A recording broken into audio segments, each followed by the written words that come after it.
Hi viewers, ಕರುನಾಟಕ ರುಚಿ ಕ್ರಿಯೇಷನ್ಸ್ಗೆ ಸ್ವಾಗತ. ನಾನಿವತ್ತು ಮಾವಿನಕಾಯಿ ಅಪ್ಪೆ ಹುಳಿ ಅಥವಾ ನೀರುಗೊಜ್ಜು ರೆಸಿಪಿನ ಶೇರ್ ಮಾಡ್ಕೊಳ್ತಾ ಇದ್ದೀನಿ. ತುಂಬ ಚೆನ್ನಾಗಿರುತ್ತೆ.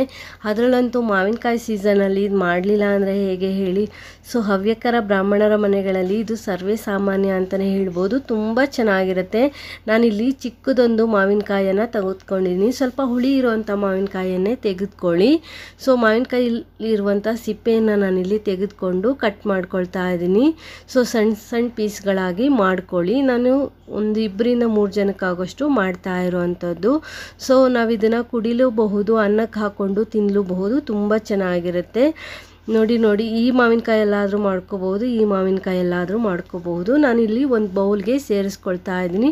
ಸೊ 2 ಹಿಡಿಯಾಗೋಷ್ಟು ಮಾವಿನಕಾಯಿ ಪೀಸಸ್ನ ನಾನು ಒಂದು ಪಾತ್ರೆಗೆ ಸೇರಿಸ್ಕೊಂಡು ದೊಡ್ಡ ಗ್ಲಾಸಲ್ಲಿ 1 ಗ್ಲಾಸ್ ಆಗುವಷ್ಟು ನೀರನ್ನು ಸೇರಿಸ್ಕೊಂಡು ಇದಕ್ಕೆ 2 ಹಸಿಮೆಣಸಿನ್ಕಾಯನ್ನು ಉದ್ದಕ್ಕೆ ಸೀಳ್ಬಿಟ್ಟು ಸೇರಿಸ್ಕೊಂಡಿದ್ದೀನಿ. ಹಾಗೆ ಒಂದು ಸ್ವಲ್ಪ ಉಪ್ಪು, ಹಾಗೆ ಒಂದು ಚಿಟಿಕೆ ಅರಿಶಿನ ಪುಡಿಯನ್ನು ಸೇರಿಸ್ಕೊಂಡು ನಾನಿಲ್ಲಿ ಬೇಯಿಸ್ಕೊಳ್ತೀನಿ. ಖಾರಕ್ಕೆ ನೀವು ಮೆಣಸಿನ್ಕಾಯಿ ನೋಡಿಕೊಂಡು ಸೇರಿಸ್ಕೊಳ್ಳಿ, ಯಾವ ರೀತಿ ಖಾರ ತಿಂತೀರಾ ಅಂತ. ಸೊ ಹುಳಿ ಖಾರ ಆ ರೀತಿ ಇದ್ರೇ ಟೇಸ್ಟು ಚೆನ್ನಾಗಿರುತ್ತೆ ಅಂತಲೇ ಹೇಳ್ಬೋದು. ಇದನ್ನ ಚೆನ್ನಾಗಿ ಸ್ವಲ್ಪ ಸಾಫ್ಟ್ ಆಗೋವರೆಗೂ ನಾವು ಬೇಯಿಸ್ಕೋಬೇಕಾಗುತ್ತೆ. ಹೊಸದಾಗಿ ಯಾರಾದರೂ ನಮ್ಮ ಚಾನಲ್ ನೋಡ್ತಾ ಇದ್ದರೆ ಪ್ಲೀಸ್ ನಮ್ಮ ಚಾನಲ್ನ ಸಬ್ಸ್ಕ್ರೈಬ್ ಮಾಡಿಕೊಂಡು ನೋಡಿ. ಹಾಗೆ ಪಕ್ಕದಲ್ಲಿರುವಂಥ ಬೆಲ್ಲೈಕನ್ನ ಕ್ಲಿಕ್ ಮಾಡಿ ಆಲ್ ಬಟನ್ ಒತ್ತಿ ನೆಕ್ಸ್ಟ್ ಹಾಕೋ ವಿಡಿಯೋ ನೋಟಿಫಿಕೇಷನ್ಗಾಗಿ. ನೋಡಿ, ಈ ರೀತಿ ಟ್ರಾನ್ಸ್ಫರ್ ಆಗಬೇಕು ಮಾವಿನಕಾಯಿ ಪೀಸಸ್ಸು. ಆ ರೀತಿ ನೀವು ಬೇಯಿಸ್ಕೊಂಡು ಆಫ್ ಮಾಡ್ಕೊಳ್ಳಿ.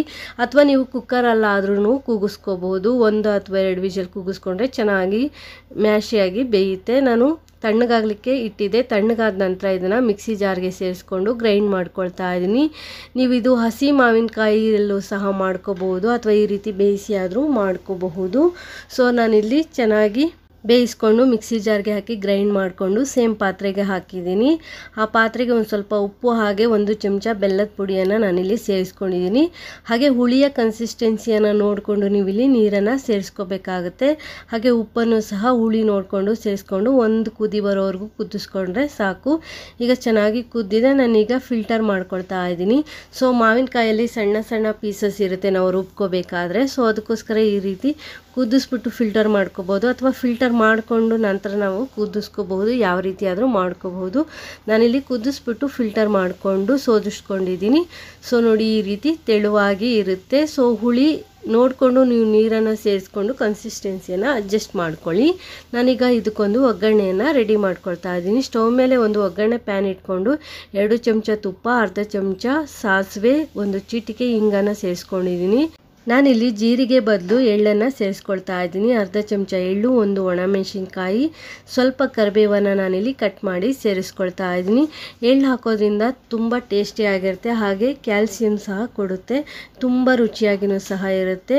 ಸೊ ಅಪ್ಪೆ ಹುಳಿಗೆ ನಾನೀಗ ಒಗ್ಗರಣೆಯನ್ನು ಸೇರಿಸ್ಕೊಂಡು ಚೆನ್ನಾಗಿ ಮಿಕ್ಸ್ ಮಾಡ್ಕೊಳ್ತಾ ಇದ್ದೀನಿ. ನೀವು ಅನ್ನಕ್ಕೆ ಊಟ ಮಾಡ್ತೀನಿ ಅಂದರೆ ಸ್ವಲ್ಪ ಸ್ಟ್ರಾಂಗ್ ಆಗಿ ಮಾಡ್ಕೊಳ್ಳಿ. ಉಪ್ಪು ಹುಳಿ ಖಾರ ಎಲ್ಲ ಸ್ವಲ್ಪ ಸ್ಟ್ರಾಂಗ್ ಆಗಿರಲಿ.